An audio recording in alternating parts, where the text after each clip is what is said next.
Primi strati da Covid a Treviso, baristi e negozianti messi alla porta per non aver pagato l'affitto nei mesi di stop critico verso i proprietari, il comune, mentre i diretti interessati si rivolgono ad un legale.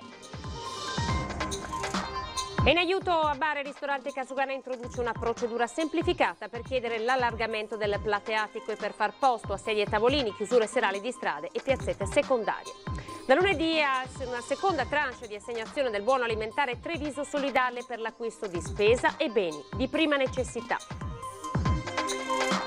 Andare oltre le linee guida dell'INAIL e adottare quelle eredate dal Dipartimento Prevenzione della Regione in vista della riapertura illustra le richieste del Veneto al governo. Il Presidente.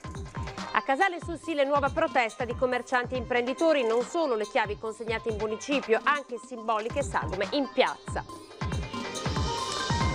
A Saletto di Brade di Piave la rabbia di un meccanico multato per una fattura sbagliata. Errore in buona fede, lo Stato colpisce chi ha sempre pagato.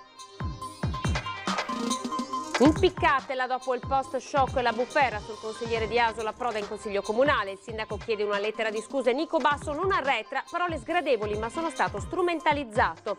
Caos scuola, flash mob questa mattina davanti alle scuole Stefanini di Treviso. Preside e insegnanti hanno fatto sentire la loro voce in musica.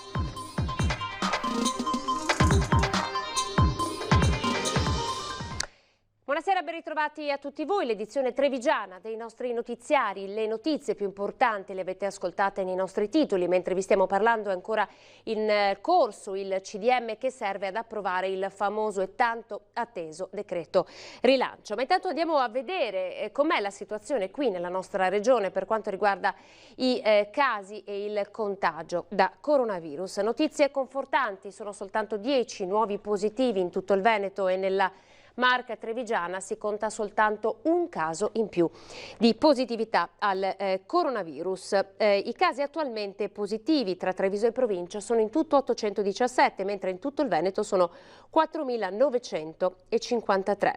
I soggetti in isolamento domiciliare tra Treviso e Marca trevigiana sono 911, in tutto il Veneto invece sono 4.512. Nella giornata di oggi ci sono stati 7 decessi. Un paziente è deceduto presso uno degli ospedali trevigiani, esattamente all'ospedale di Conegliano. Buone notizie anche per quanto riguarda i dati delle terapie intensive, sono in calo in tutta la Marca trevigiana. Ci sono soltanto 3 pazienti ricoverati nelle terapie intensive degli ospedali trevigiani, 2 sono a Treviso e 1 a Conegliano. Non ci sono stati decessi nelle case di riposo. Primi sfratti da Covid a Treviso, questa è la notizia con cui abbiamo scelto di aprire il nostro notiziario. Primi baristi e negozianti messi alla porta per non aver pagato, viste la situazione è difficile per tutti, non hanno pagato l'affitto. Il comune ha duramente rimproverato i locatari. Vediamo. Primi avvisi di sfratto in città per il mancato pagamento degli affitti di bar e negozi costretti allo stop da marzo per l'emergenza Covid. La lettera ricevuta da Matteo Dozzo del Moxa Wellness di Piazzetta Battuti, con tanto di invito a lasciare i locali entro 5 giorni, è solo una di quelle che diversi proprietari stanno già inviando ai loro affittuari, come Roberto Torresan, titolare dello Shiraz di via Municipio. Noi dopo aver per 18 anni pagato regolarmente l'affitto ogni 5 del mese, la quota è di 2.500 euro, appena successo tutto il discorso della pandemia abbiamo mandato una PEC dove avvisavamo il proprietario che visto il momento sospendevamo momentaneamente i pagamenti, riprendevamo appena possibile. Noi ad oggi non abbiamo ricevuto nulla se non appunto la PEC di risposta dove intima il pagamento, altrimenti dovrà prendere precauzioni e interverrà appunto legalmente con i termini appunto consentiti dalla legge, ma questo è quanto. Torresan ha percepito i 25.000 euro di prestito garantiti dallo Stato. Abbiamo delle incombenze da saldare e prima di tutto c'è un aiuto ai nostri dipendenti perché stanno ancora aspettando la cassa integrazione che ad oggi non è arrivata. Il governo ha annunciato a stretto giro l'approvazione dei contributi per la copertura dei canoni commerciali, ma pare che ci sia chi ha fretta di sfrattare il proprio locatario. Chi ha avuto sempre un buon affittuario, un buon inquilino, che si trova in questo momento a non poter far fronte al pagamento del canone non può essere trattato così. Qui parliamo di qualcuno che non ci riesce perché gli è stato imposto di non portare avanti la propria attività. Ecco, io penso che 2 parti di un contratto debbano incontrarsi, non può essere penalizzata solo una parte. Una decina commercianti ed esercenti già alle prese con avvisi o minacce di sfratto a Treviso, che si sono rivolti all'avvocato Sergio Calvetti, che già rappresenta a livello nazionale 25 associazioni di bar e ristoratori. È un bagno di sangue, basterebbe molto semplicemente rovesciare quello che è il provvedimento del PCM ultimo che viene rinnovato adesso, e cioè di fare in modo che sia la proprietà a poter utilizzare il credito fiscale del 60% per diminuire quindi del 60% il canone, e non il conduttore. Come al solito, cioè il governo è distante da quella che è la concretezza del quotidiano. Il legale incontrerà domani gli esercenti per studiare le azioni da intraprendere. L'avvocato è determinato ad andare fino in fondo. Se non viene recepito questo messaggio, le intenzioni sono quelle di prendere le chiavi, consegnarle a tutti i proprietari. Non credo che questo sia di interesse dei proprietari né di nessun altro, né tantomeno del governo. E di bollette salate, in particolare da parte di Contarina, ci ha parlato anche il ristoratore Stefano Zanotto. Pare che siano già arrivate fortunatamente delle prenotazioni per lunedì come segno di incoraggiamento da parte di amici ed avventori del suo ristorante. Insomma, anche i clienti ci fanno venire voglia di aprire. Insomma, abbiamo ricevuto un po' di richieste e prenotazioni. Non vediamo l'ora, sarà difficile però. Insomma. Proviamo, vediamo come va. All'Osteria d'Armandi, via Manzoni, clienti che già si prenotano per lunedì, perché all'amico ristoratore Stefano Zanotto vogliono dare un segno di incoraggiamento appena rialzate le serrande. Abbiamo un po' di amici e clienti affezionati che sono subito fatti sentire che vorrebbero essere qui con noi lunedì a pranzo, lunedì sera. Segno di una Treviso che cerca di darsi una mano reciproca per ripartire mettendo da parte gli intuibili timori. Anche se i numeri non sono più quelli di prima, a cominciare dai coperti, che qui sarebbero 45. Adesso siamo una ventina, 18-20, però pensiamo di sopperire la cosa facendo i doppi turni, ecco. Tipo 19:30 e poi 21:30. Si lavora per riaprire anche se la sorpresa è arrivata con la posta, la bolletta della Sporto Rifiuti che comprende l'acconto per il 2020 e che più d'uno, utenze commerciali e domestiche, ha ritenuto un po' troppo salata. È un po' più alta dell'anno scorso, un po' tanto più alta dell'anno scorso, stiamo verificando cosa è successo e come mai, insomma, si parla di un millino in più dell'anno scorso. Una bella botta perché la scadenza è il fine mese, fine maggio. E voi siete rimasti chiusi?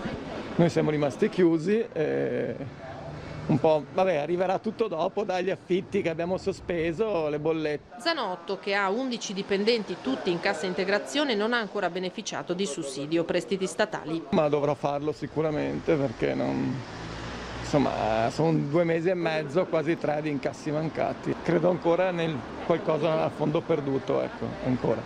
Cioè, sono un sognatore, ci credo ancora, vediamo. In aiuto a bar e ristoranti, procedura semplificata per chiedere almeno l'allargamento del plateatico e per far posto a sedie e tavolini, chiusure serali di strade e piazzette secondarie. Procedure semplificate per richiedere o ampliare il plateatico e disponibilità a chiudere la sera strade e piazzette per lasciarle a sedie e tavolini. In vista delle riaperture della settimana prossima di bar e ristoranti costretti a osservare severe misure di distanziamento sociale, Cassugana vara l'ennesima misura in aiuto delle attività economiche. Era importante riuscire a dare una risposta, ma era importante riuscire a dare una risposta facile, abbassare la burocrazia, consentire che con semplici domande senza costi si possa ottenere o l'ampliamento del plateatico esistente o un nuovo plateatico. Da domani sarà possibile richiedere l'allargamento degli spazi esterni di bar e ristoranti inviando una semplice email allegando una bozza di disegno del plateatico all'indirizzo plateatici@comune.treviso.it. Entro 7 giorni la polizia locale si esprimerà sulla fattibilità. Per i nuovi plateatici il settore attività produttive comunicherà l'autorizzazione entro 3 giorni, poi altri 7 per la fattibilità. Previsto fino al 31 dicembre lo sconto sul canone di occupazione che potrebbe arrivare al 50%,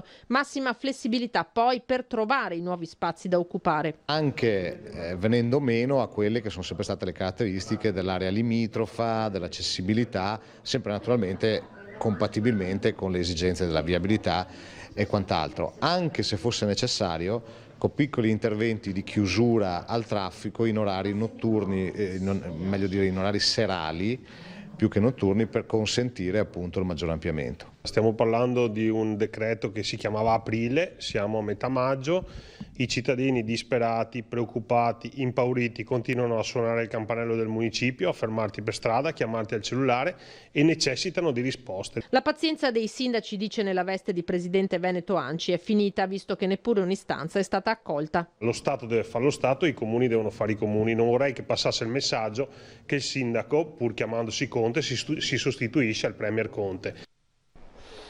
È in arrivo la seconda tranche dei buoni alimentari Treviso Solidale per l'acquisto di spesa e di beni di prima necessità. I buoni, spendibili fino al 30 di giugno, non saranno cedibili, non daranno diritto a resto e non potranno essere utilizzati per l'acquisto di bevande alcoliche. Avranno un taglio dal valore di 10, 20 e 50 euro.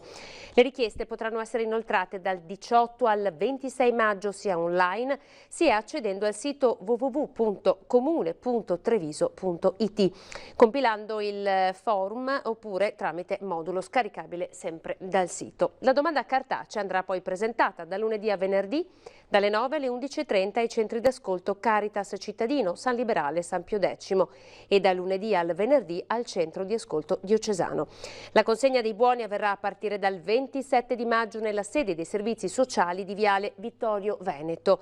Il contributo sarà di 70 euro per un nucleo composto da una sola persona, 120 per un nucleo composto da 2 persone, 150 per 3 persone, 180 per un nucleo composto da 4 persone e 200 euro per un nucleo composto da 5 o più persone.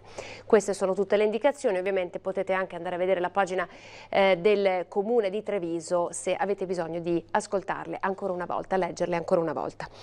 Andare oltre le linee guida dell'INAIL e adottare quelle redatte dal Dipartimento Prevenzione della Regione. In vista delle riaperture, il Presidente Zaia nel quotidiano Appuntamento con la Stampa illustra le richieste del Veneto al Governo. Pensiamo sia più corretto dire alle regioni: applicate le linee guida INAIL se non ci sono i vostri dipartimenti della prevenzione che hanno provveduto. La nuova battaglia che la Regione Veneto sta combattendo in vista delle riaperture del 18 maggio è questa: andare oltre le linee guida dell'INAIL che risultano inapplicabili in diverse situazioni. Le illustra il Presidente Zaia nel corso del consueto appuntamento con la Stampa. È apprezzabile lo sforzo che ha fatto l'INAIL, però per alcune attività diventa imbarazzante. Capite che se dobbiamo garantire 4 metri quadrati ad ogni avventore di ristorante, finisce e il distanziamento dei tavoli finisce che i ristoratori mi dicono: se applico la lettera a quello che c'è scritto non apro più. Preoccupati per le prescrizioni ristoratori, baristi, ma l'esempio più eclatante è quello delle spiagge dove, sottolinea Zaia, l'ipotesi di una distanza di 4 o 5 metri tra gli ombrelloni rischia di mettere la pietra tombale sul settore turistico, prima voce dell'economia veneta con 18 miliardi di fatturato. Guarda, ho parlato anche stamattina con albergatori, con gestori di bagni, di spiagge, c'è una tragedia. Ma stiamo colpendo l'industria più fiorente che abbiamo, Cioè il turismo. Vi ricordo che la prima industria in Veneto è il turismo. Bisogna risolvere anche questo problema, senza far colpe a nessuno. Guardate, io voglio sottolineare, senza far colpe a nessuno. Stiamo davanti a una tragedia che è senza il libretto delle istruzioni, per cui ogni giorno c'è qualcosa da aggiustare, da inventare. Però è importante di avere anche un minimo di buon senso, ad accettare che ci possano essere anche dei cambi di percorso, no? La linea del Veneto, come di molte altre regioni, è quindi quella di riuscire a far adottare le linee guida regionali più adeguate alla situazione dei diversi territori. La crisi morde, il Veneto sta perdendo e ha già perso 50.000 posti di lavoro. Abbiamo qui una rappresentanza di signore che giustamente sono qui per la cassa integrazione e poi parleremo anche di questa. Però la vera preoccupazione è che 50.000 posti di lavoro non è che li riusciamo a ricostruirli dopo qualche ora, e di questi 35.000 vengono dal turismo, dal mondo dell'ospitalità in generale. E dal lunedì prossimo, continua Zaia, appellandosi alla responsabilità dei veneti, con la decisione di aprire negozi, bar, ristoranti, parrucchieri e palestre, il Veneto si sta giocando la partita decisiva. Dal lunedì 18 c'è ragione di arrabbiarsi ancora di più se vedi qualcuno senza mascherina, o se vedi qualcuno che porta in maniera simbolica la mascherina come una sciarpa appesa al collo, perché dal lunedì 18 ci giochiamo il nostro futuro e questi veneti lo debbono sapere. Contro le linee guida della Regione si è posto Cristian Ferrari, segretario generale della CGIL del Veneto, che ha detto che le riaperture al buio e senza regole di Zaia rappresentano un pericolo molto serio per la salute dei lavoratori e delle lavoratrici. C'è davvero da essere preoccupati, ha continuato Ferrari, in vista di che cosa potrà accadere a partire da lunedì. E il primo elemento è legato alla decisione di riaprire tutte le attività economiche indistintamente. Un minimo di saggezza consiglierebbe di verificare almeno gli indicatori e i numeri dei contagi, almeno questo fine settimana. Però la crisi sta mordendo e ce lo racconta il prossimo servizio, dove degli imprenditori consegnano le chiavi delle loro attività. Andiamo a Casale sul Sile. Tutti insieme non potevano dimostrare in piazza per le misure anti-Covid. Hanno pensato allora di farsi sostituire da queste sagome con la scritta "Caro Stato, o ci aiuti o diventeremo fantasmi". Il cattivo tempo ha però impedito che il flash mob riuscisse come volevano e, di ironia della sorte, le sagome sono rimaste a terra come il loro morale. Non possiamo andare avanti a vivere né come aziende né come famiglie. Perché? Perché gli aiuti non arrivano, le casse integrazioni non arrivano, promettono aiuti alle aziende e non arrivano, continuiamo a fare finanziamenti su finanziamenti. In questo modo non possiamo nemmeno iniziare a ripartire senza gli aiuti concreti da parte dello Stato. Ad oggi sono pochi fortunati ad aver ricevuto dei finanziamenti dalle banche, intanto a qualcuno sono già arrivate bollette e tasse da pagare. È inammissibile, ci dicono, questo accade senza incassi dopo mesi di chiusura. Mi è arrivata un'email dal commercialista in cui indicava tutti i tributi che dobbiamo pagare, quelli che presumibilmente devono essere sospesi. In realtà l'IVA di marzo, l'INPS e l'F24 di dipendenti sono tutti stati richiesti di essere passati in conto corrente. E arriva sempre roba da pagare, o comunque al massimo slitta e troveremo una montagna di roba da pagare. Vogliamo sapere come poter sostenere le regole che ci sono state ventilate, vogliamo certezze, siamo stanchi di promesse e di cose ventilate, abbiamo necessità di sapere cosa andiamo ad affrontare. I rappresentanti dei ristoratori, commercianti, artigiani e di tutti i loro dipendenti hanno infine consegnato simbolicamente le chiavi delle loro attività al sindaco di Casale sul Sile. Noi comuni saremo in ginocchio, noi stessi stiamo attendendo l'uscita del DPCM per dare supporto a chi ce lo sta richiedendo. È un invito alle autorità competenti, soprattutto quelle romane, di darci risposte certe a tutti. Ora sentite che cosa è accaduto a un meccanico di Saletto di Breda di Piave che in buona fede ha compilato una fattura sbagliata. Non ho mai avuto niente per la mia azienda. Mio padre ha lavorato tantissimo perché siamo del 68 che siamo aperti, del 68.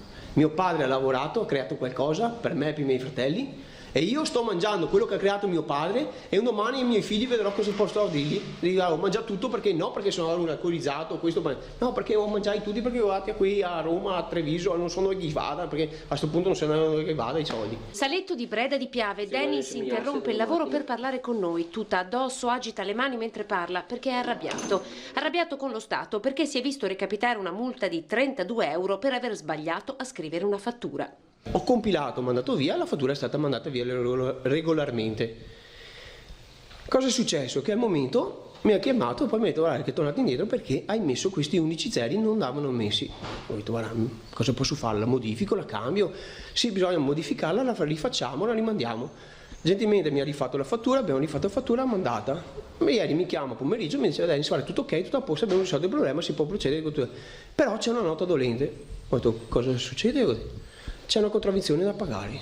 Praticamente ha aggiunto degli zeri al codice fiscale dell'intestatario della fattura per farla accettare dal sistema, salvo poi rivedersela, tornare indietro, nessun problema. La fattura può essere corretta, ma c'è una multa da pagare.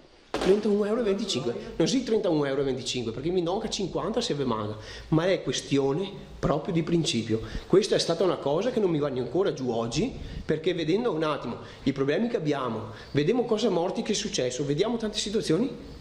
31,25 euro perché ho messo 11 zero su una fattura. Si sente un contribuente vessato, lui che è sempre stato regolare cercando di stare dietro ai conti. Anche a Dennis la quarantena ha pesato facendo drasticamente crollare le entrate della sua attività. Ad oggi ha ricevuto soltanto i 600 euro dallo Stato. Non ho avuto un calo dell'IVA, non ho avuto un calo che dicevano ho pagato tutto, sto pagando tutto e non ho avuto niente. Mi sono stanco di bla bla bla, ho 50 anni e sono Dio viva come un deficiente perché pago regolarmente tutto. E Ed ora spazio alla scuola, flash mob questa mattina davanti all'Istituto Stefanini con degli insegnanti e anche il preside. Fortunatamente l'appello di tutti i presidi d'Italia è stato ascoltato. Il ministro Azzolina ha fatto un passo indietro proprio oggi pomeriggio.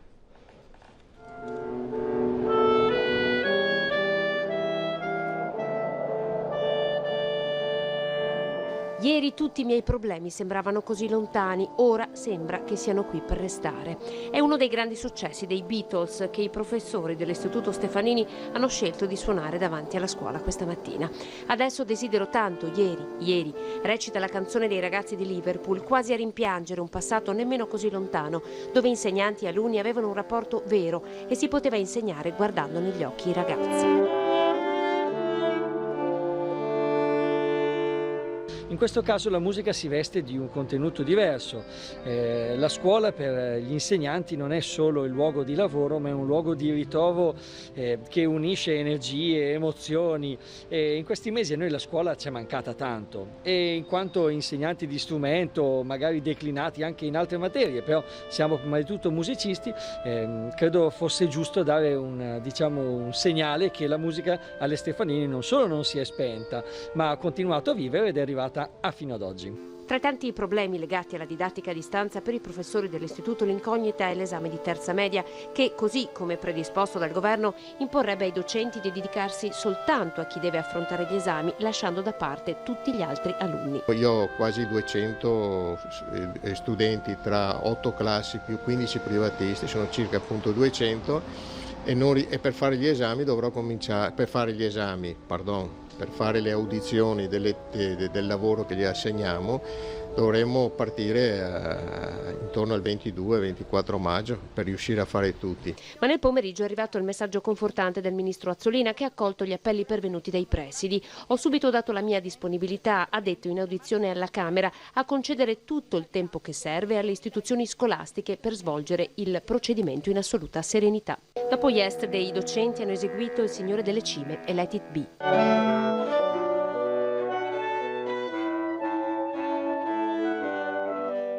Che significa lascia che sia, e quindi tutto sommato bisogna andare avanti e l'abbiamo dimostrato suonando insieme.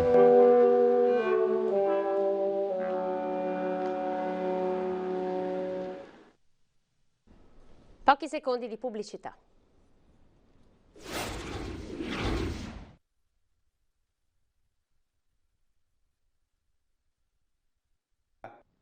Ed ora con le immagini torniamo in ospedale. Il reparto di microbiologia del Cafoncello ha eseguito fino ad oggi 40.000 tamponi, ma in futuro si vorrà fare ancora meglio. Si punta ai 2.000 tamponi al giorno.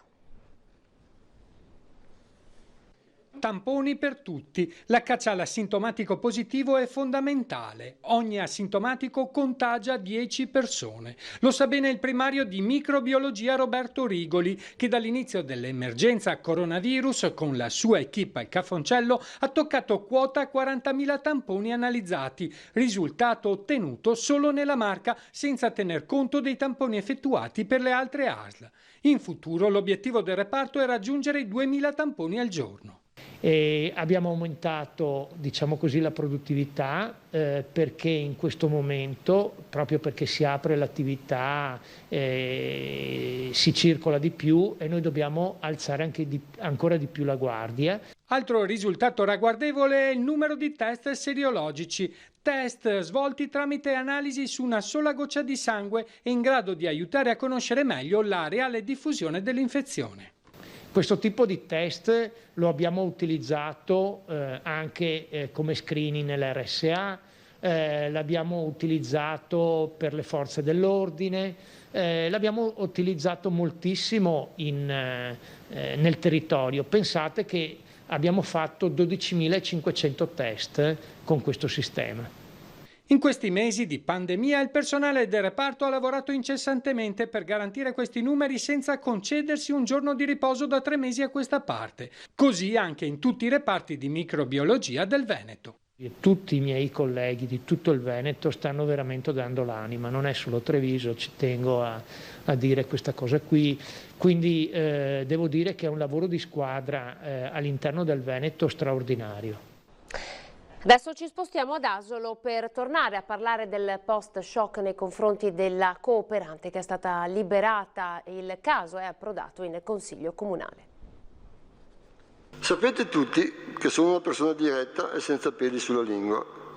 Essere quindi strumentalizzato per un'espressione certamente sgradevole, ma che anche un bambino capirebbe di essere una figura retorica, non mi sta bene. Ha preso carta e penna e scritto una missiva letta ieri sera al termine del Consiglio Comunale. La bufera, scoppiata ad Asolo dopo il post contro Silvia Romano pubblicato da Nico Basso, è approdata a Palazzo Beltramini. La foto della giovane cooperante liberata in Somalia dopo 18 mesi di prigionia con la scritta "Impiccatela" postata dal consigliere d'opposizione ha scatenato le polemiche, sono fioccate le richieste di dimissioni, ma il consigliere, ex assessore ed ex leghista, non le ha presentate, pur ammettendo di aver superato il limite, ha giustificato la scritta. Non accetto di essere dipinto come violento e irrispettoso verso gli altri. Pensando a quanti imprenditori e famiglie si potevano aiutare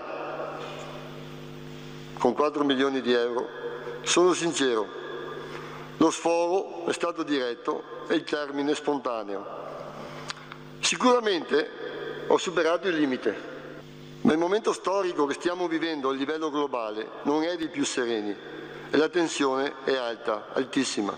Il sindaco Mauro Migliorini, che già nell'immediatezza aveva preso le distanze, ha invitato Nico Basso a scrivere una lettera di scuse alla cooperante insultata, sottolineando il danno d'immagine che l'intera città di Asolo ha subito. Questa città è una città dell'accoglienza, non deve essere una città dell'odio, non deve essere un comune dove ci possiamo permettere queste tipologie di uscite. Io torno a ripetere, io non le posso dire si dimetta, assolutamente non è nel mio potere e il sindaco non ha nessun potere su questo.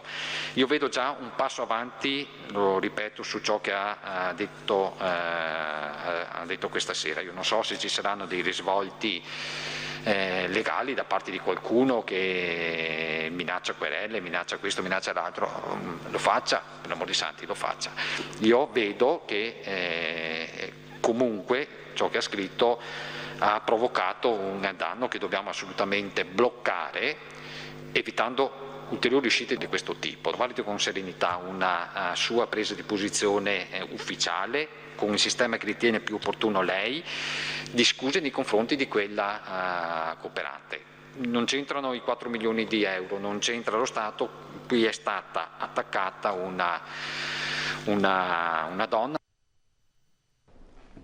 Ieri 12 maggio era anche la giornata mondiale della fibromialgia, una patologia che colpisce l'apparato muscolo-scheletrico, molto dolorosa e soprattutto ancora molto difficile da riconoscere. Federica Casagrande di Vedelago da tempo si batte per creare una fondazione proprio per chi soffre di questa malattia. Ha chiesto ed ottenuto, come segno di vicinanza delle amministrazioni comunali, così come avviene in tutta Europa, un segnale proprio per questa giornata. E così ieri sera, come vedete nelle immagini, la facciata del Museo Bailo si è illuminata di viola, il colore simbolo della malattia. Così è avvenuto anche per il Palazzetto dello Sport di Castelfranco. Uno spettacolo come questo sarà possibile ammirarlo anche il 19 maggio per la giornata mondiale delle malattie croniche intestinali. Sarà illuminato il Museo Bailo, il municipio di Vedelago e probabilmente anche la torre dell'orologio di Castelfranco alle 21. L'appuntamento dunque è per il 19 di maggio.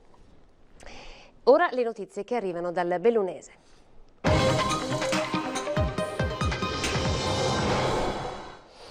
In attesa della riapertura ufficiale prevista per il 18 maggio, anche il Bellunese fa i primi passi verso la normalità. Sono stati riattivati i parcometri al parcheggio del Palasport ed è stato riaperto il mercato di Cavarzano. Si ritorna piano piano alla normalità. Il traffico è quello consueto nel capoluogo, che ricomincia a vivere dopo le rigide disposizioni del lockdown. Novità per i mercati e per i parcheggi cittadini. La Giunta Comunale ha adottato un nuovo piano che ha autorizzato la riapertura dell'attività degli ambulanti nel quartiere di Cavarzano e con la vendita di piante e fiori anche in via Gabelli. Stiamo cercando di tornare un po' alla normalità, una normalità nuova, non quella sicuramente che conoscevamo prima, ma d'altronde le famiglie hanno bisogno, insomma, di poter accedere ai beni di commercio, e il commercio ha bisogno di ripartire per ovviamente cercare di tirare avanti, di riprendersi.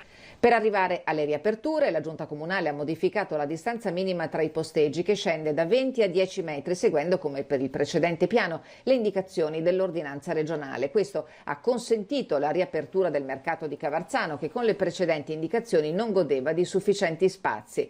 Tra le altre novità viene adeguata la distanza tra i clienti, ridotta da 2 a 1 metro, e viene specificato che la perimetrazione del posteggio deve avvenire a carico dell'esercente. Restano confermate tutte le altre indicazioni: ingresso e uscita separati, obbligo di mascherina e guanti o gel, divieto di assembramento.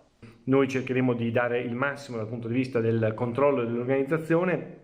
Abbiamo la necessità che anche le famiglie facciano altrettanto. Non possiamo permetterci ovviamente di far ripartire il virus, di diffonderlo rapidamente, perché torneremo alla situazione iniziale, e il governo e la regione hanno detto: se riparte il virus torneremo a fare il lockdown, e questo dobbiamo assolutamente evitarlo, lo possiamo fare solo con l'impegno di tutti. Riaccesi i parcometri dopo la decisione della Giunta, che lo scorso 16 marzo aveva decretato la gratuità per tutti gli stalli a pagamento della città. Il provvedimento sarà limitato ai parcheggi del centro, restano invece ancora gratuiti fino al 31 maggio compreso i parcheggi di Lambioi e il Metropolis in stazione.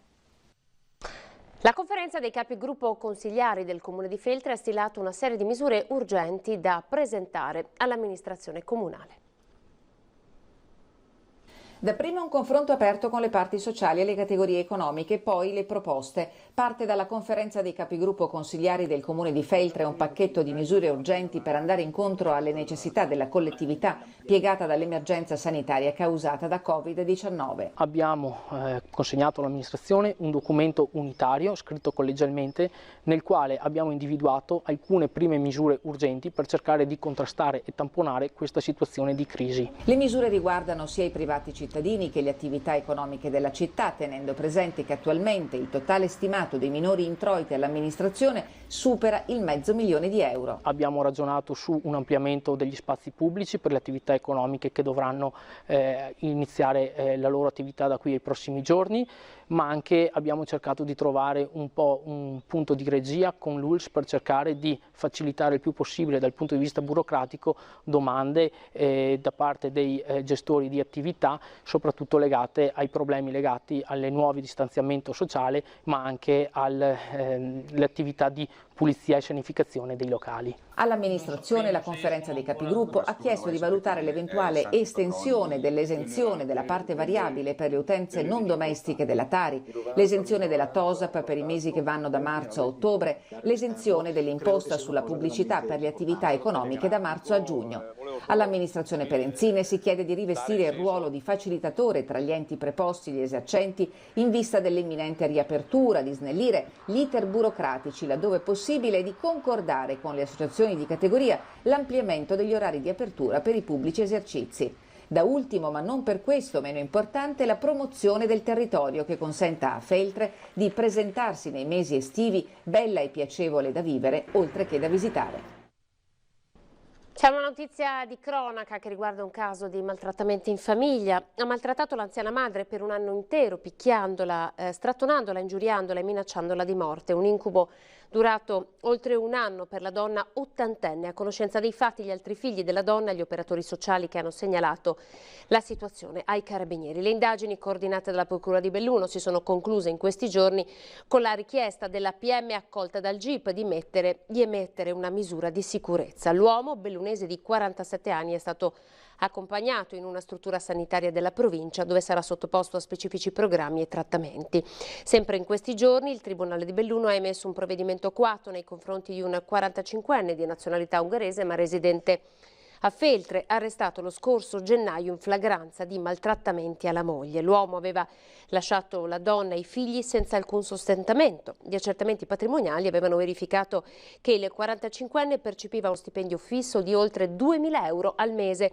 e il GIP ha disposto l'ordine di pagamento di 950 euro con prelievo diretto tramite il datore di lavoro. Siamo alla rubrica Bimbi in TV. Questa sera vi facciamo vedere i video di Gioele di Dosson di Casier, Ilaria e Arianna di Giovere del Montello, Linda di Sanfior.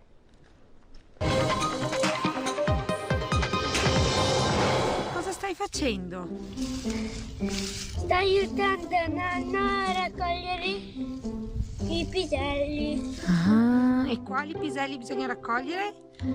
Come deve... Quelli grandi. Ma quelli grossi. Quelli piccoli si possono pure mangiare, che sono molto buoni.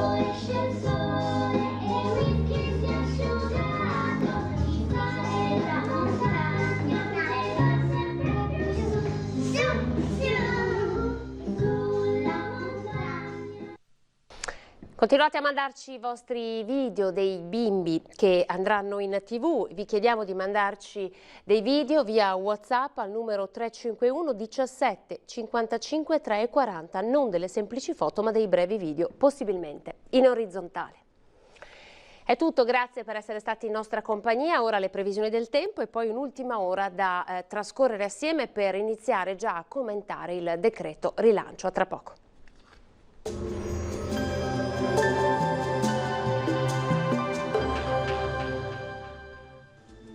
Bentrovati al meteo.